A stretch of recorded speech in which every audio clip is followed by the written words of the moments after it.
موت جو ہے اس کے بنیادی طور پر دو تصورات ہمارے سامنے آتے ہیں۔ ایک تو ہے طبعی موت۔ اب طبعی موت کیا ہے؟ جس میں جسم اور روح کا تعلق ختم ہو جاتا ہے اور دل کا دھڑکنا بند ہو جاتا ہے اور انسان اس عارضی دنیا کو چھوڑ کر اگلی دنیا کی طرف روانہ ہو جاتا ہے، یہ ہے طبعی موت۔ اور دوسری موت ان کے نزدیک جو ہے نفس امارہ کی موت۔ صوفیہ کے نزدیک اصل موت جو ہے وہ نفس امارہ کی موت ہے، یعنی کہ وہ ان کی جو خواہشات ہیں، نفسانی خواہشات، وہ تمام چیزوں کو زندگی کے اندر ہی ختم کر دیتے ہیں اور وہ زندگی اس انداز میں گزارتے ہیں کہ جس انداز کی زندگی کی مرنے کے بعد انسان کو ضرورت ہوتی ہے، یعنی کہ وہ دنیاوی جتنی رنگینیاں ہیں، رعنائیاں ہیں، دولت ہے، اقتدار ہے، اختیار ہے، یا دنیا کی جتنی دوسری چیزیں ہیں، وہ ان کو اہمیت نہیں دیتے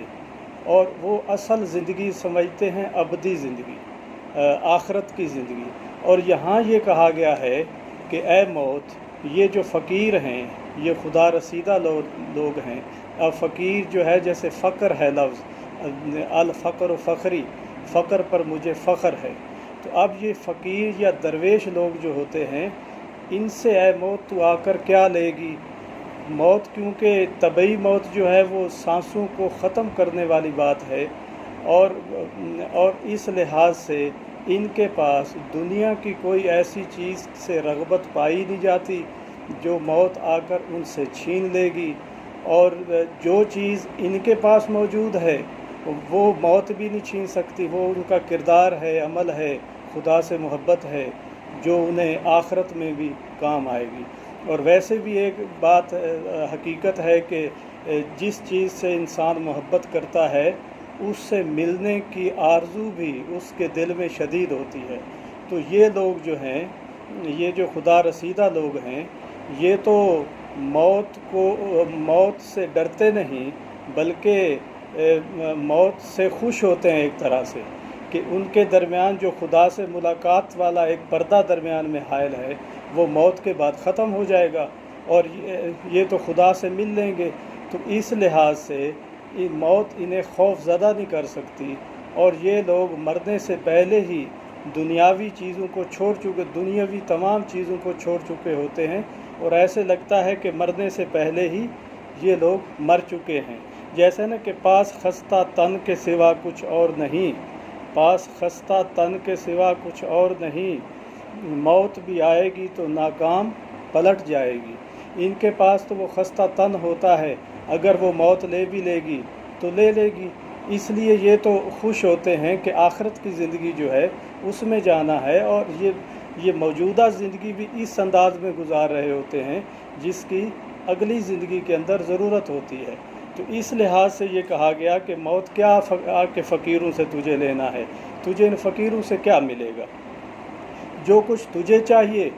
اس سے ان کی محبت ہی نہیں ہے، تو زیادہ سے زیادہ ان سے سانس چھین سکتی ہے، ان کا دل دھڑکنا بند ہو سکتا ہے، اس کے علاوہ تو ان کے پاس کچھ ایسی چیز ہے نہیں جس کے انہیں خوف ہو چھن جانے کا، اس لیے تمہیں ان سے کچھ نہیں ملے گا۔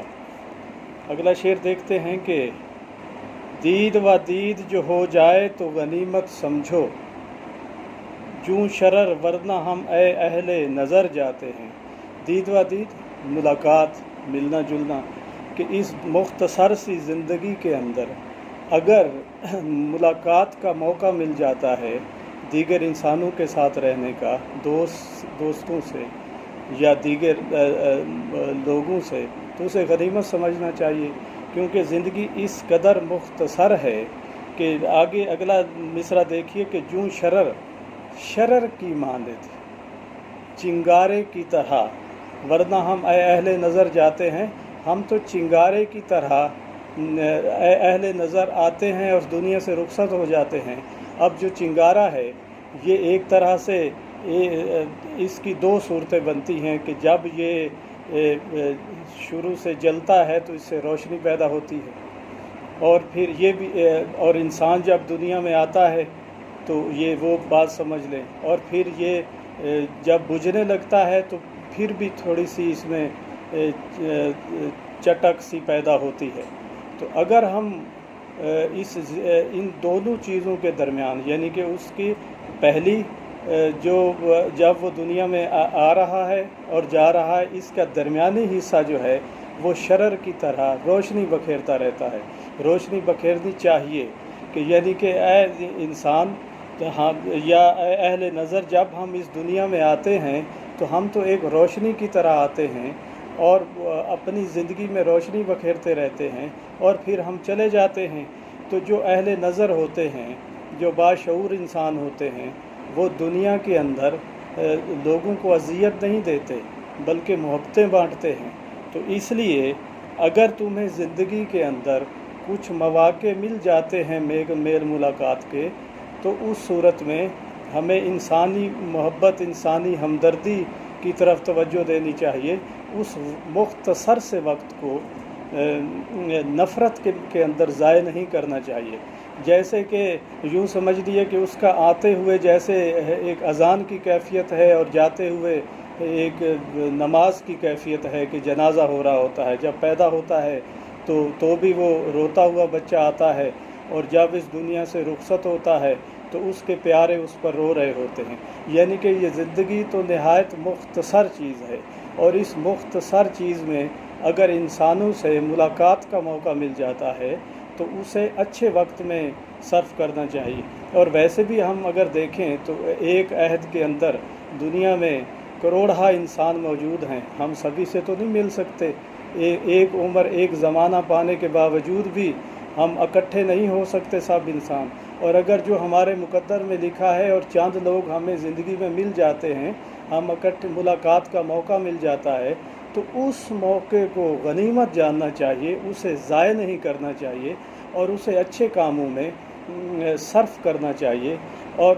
اس مختصر سے وقت میں نفرت پھیلانے کی بجائے محبت کا پرچار کرنا چاہیے۔ تو اس لیے اگر دید و دید ہو جاتی ہے، کہیں میل ملاقات ہو جاتی ہے، قسمت سے کچھ انسان مل بیٹھتے ہیں، تو انہیں آپس میں محبتیں بانٹنی چاہیے، نفرتوں سے گریز کرنا چاہیے۔ اگلا شعر دیکھیے کہ بے ہنر دشمنی اہل ہنر سے آ کر، منہ پہ چڑھتے تو ہیں پر جی سے اتر جاتے ہیں۔ اب بے ہنر سے مراد جو کسی ہنر سے واقف نہیں، اہل علم نہیں، یا ان کے اندر کوئی صلاحیتیں نہیں، اور با ہنر ہوگا کہ جو اہل علم ہیں یا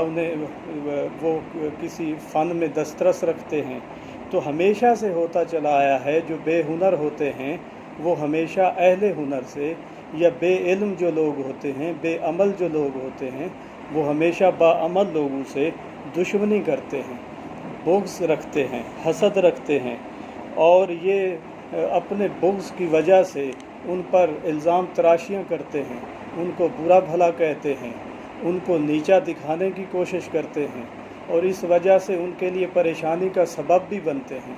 تو اس لیے اہل ہنر سے یہ دشمنی تو کرتے ہیں، لیکن یہ ہمیشہ اپنے مقاصد میں کامیاب نہیں ہو سکتے۔ ہاں، یہ ہو سکتا ہے کہ جیسے ہے کہ منہ پہ تو چڑھتے ہیں، کبھی ہو سکتا ہے کہ وہ کبھی کبھار اپنے مذموم مقاصد میں اگر کامیاب ہو بھی جاتے ہیں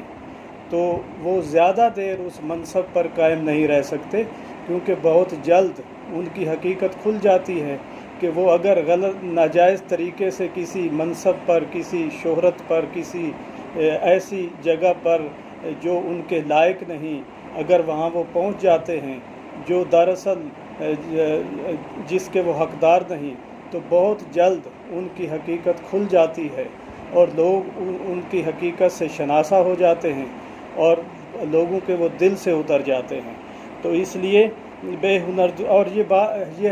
ایسا بھی ہوتا ہے کہ یہ ہمیشہ احساس کمتری کی وجہ سے ہوتا ہے۔ وہ اپنے احساس کمتری کو احساس برتری میں بدلنے کے لیے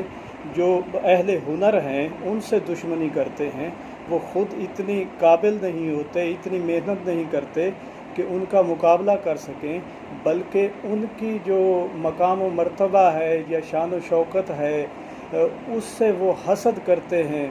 اور وہ انہیں ہمیشہ نیچا دکھانے کی کوشش کرتے ہیں، اور خود کو اس کا اہل ظاہر کرنے کی کوشش کرتے ہیں، جب کہ وہ اس کو ایسا ہوتا نہیں۔ یہ یعنی کہ وہ اپنی احساس کمتری کو احساس برتری میں تبدیل کرنا چاہتے ہیں۔ تو اس طرح یہ ہمیشہ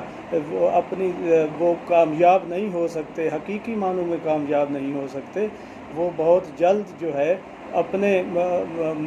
اپنا تھوکا ان کے اپنے منہ پہ آتا ہے۔ تو اس لحاظ سے ہمیشہ جو بے ہنر لوگ ہیں وہ اہل ہنر سے دشمنی تو کرتے ہیں، لیکن ان کی یہ کامیابی پہلے تو انہیں ملتی نہیں، اگر ملتی ہے تو عارضی ہوتی ہے، کیونکہ حقیقت کبھی چھپ نہیں سکتی، اور جو بناوٹ یا عارضی چیزیں ہیں وہ اپنے آپ کو ظاہر کر دیتی ہیں۔ اس لیے اگر وہ اس چیز کے قابل نہیں ہوتے تو وہ انہیں نہیں مل سکتی، اور اس لحاظ سے اہل ہنر جو ہیں، اہل علم و فضل جو ہیں، ان کی جو حقیقی عزت ہے وہ ان سے کوئی نہیں چھین سکتا۔